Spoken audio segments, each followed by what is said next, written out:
Welcome to the Created to Create show today. I have another lovely friend of mine, the lovely Judy Rogers. Welcome to the show, Judy. Thank you very much. So tell me, you are a writer, you are an Yes, author. What yes. sparked your interest in writing to start Mhm. with? Well, I have always written. I've always written songs. I've always written. I was the one that had to write the ditties and the songs and everything.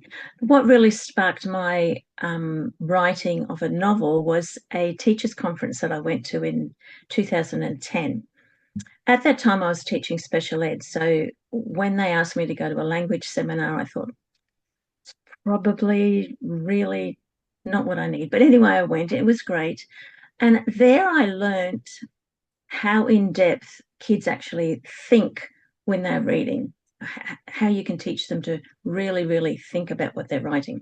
So in a small group, we wrote this little story. And I thought, well, that's cute. And then I got ill health and I was confined to my rocking chair. So it was me, my rocking chair, and my computer. So I thought, I might just finish this story. So I'm still editing it.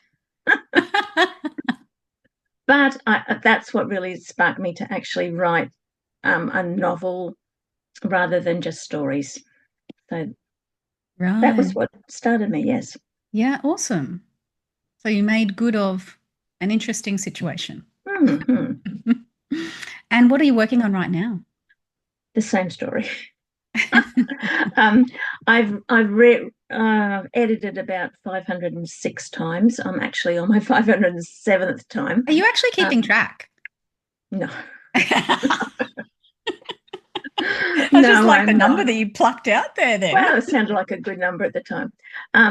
So I'm really working on that, and I'm hoping to submit that in July. So it's a junior, mid fiction. It started out young adult, and it's sort of as I realised how the characters were developing and everything, it's down to a middle fiction. So I'm hoping to submit that in July. Mm. Okay. And for those who don't know, middle grade fiction. Oh, about 9 to 13-year-old. Mhm. Yeah, Yes, perfect. But you have a book out. I do. I have a book out. So My you first. started one and then you wrote that.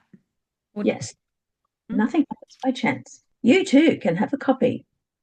There you go. Can't wait to get my hands on one. It, this book started, I don't know, years and years and years ago. I entered a competition with Redcliffe Uniting Church where they had a competition called Marked Art.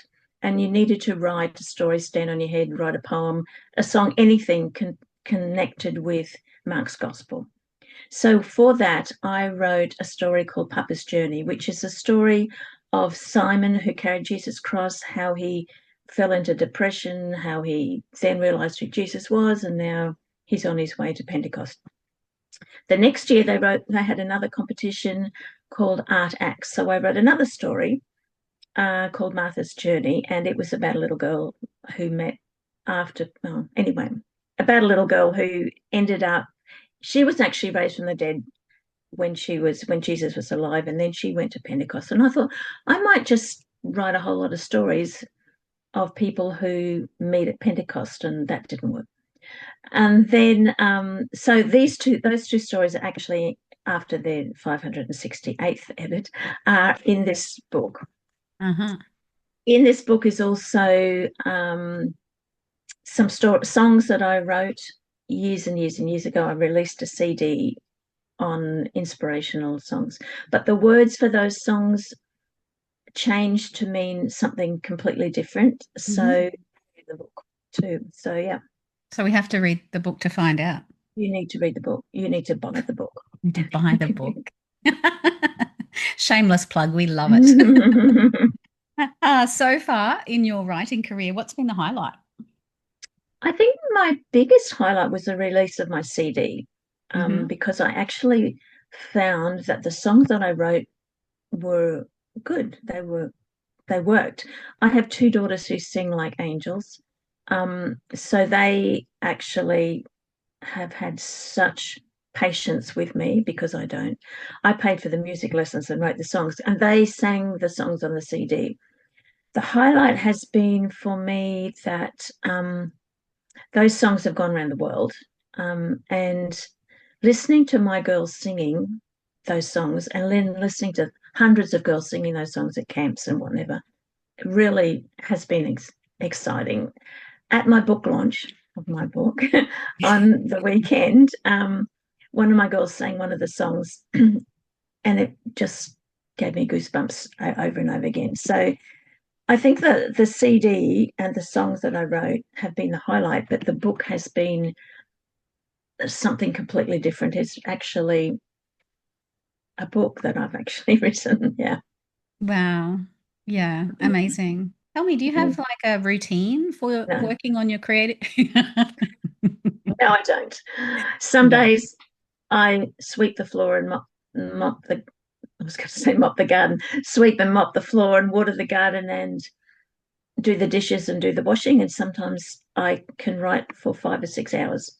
It just depends on, I like to wait till my creative, if I try and do it when I'm not feeling creative, it's a waste of time. So often I get a lot of ideas when I'm out in the garden or when I'm driving. I get a lot of ideas when I'm driving, which it's a bit of a hassle. When we lived at Canungra, I live in Brisbane now, but when we lived at Canungra, it was an hour and a half drive. So I used to just write. I have a tissue box or a book, and I'd write while I'm driving along the songs that I, yeah. That would be up there with touching your mobile phone. Yeah, well, it probably would be. That was 20 years ago. So, but yes. Um, so I don't have a routine. So those of you who don't have a routine, don't feel guilty. You hear all the time, oh, you've got to write for an hour, you've got to write for an hour. I don't. I don't. I just wait till it comes. As I said, sometimes I don't write for a couple of days and then I can, as because I'm retired now, I've got that added option that I can just sit down at 12 o'clock if I feel like it. Mhm. With my puppy on my lap. Oh, he's not very good at sitting at the computer, but in the evenings, my puppy sit on my lap and have nice warm, especially in winter, Keeps you cuddle warm. time. Oh, yes. They went outside last night. They came in, they were shivering. I thought, oh, poor Oh, puppies. They have to stay inside tonight. I guess a puppy on your lap would be better than a cat because a cat tends to take over the keyboard. Yeah, no, they don't. Then they don't sit because I have to sit close to the table. They don't do well when I'm sitting at the computer. Mm, Ah, I see. I see. yes. Mm. Now, if somebody has thought that they'd like to write a book or even music or just doesn't know where to start, or do you have any words of wisdom that you would like to Mm, share with people? just do it. Just do it. And if it doesn't work, it doesn't work. If it works, then you can work on it. If it doesn't work, you might still be able to work on it. Um, Go to as many conferences and online things as you can. I love the CASQ one because that's Christian Writers um, Showcase Queensland. I've had to think of again. Christian Writers Showcase Queensland. The Mega Writers have conferences. They have online conferences.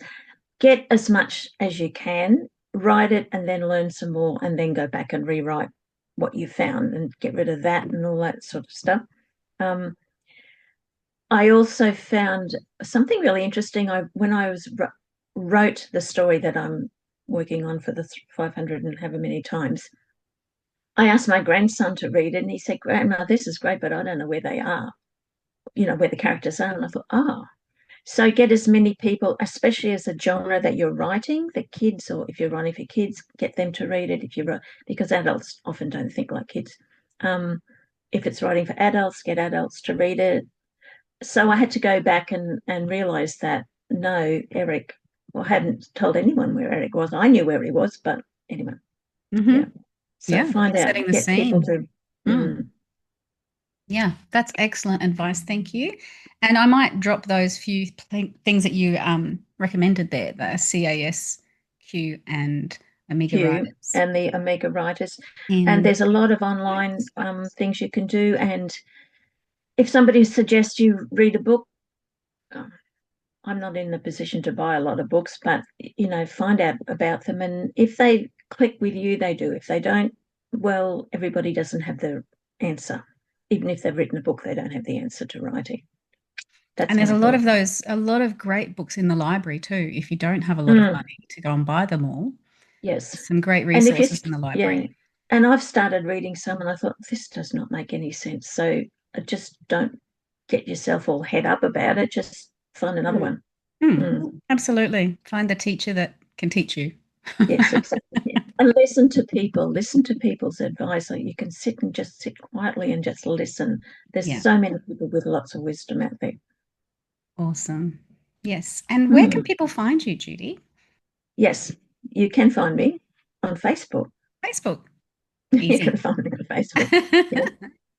Awesome. So look up Judy, buy her book, and thank you for joining me today, Judy. I really appreciate you jumping on Good.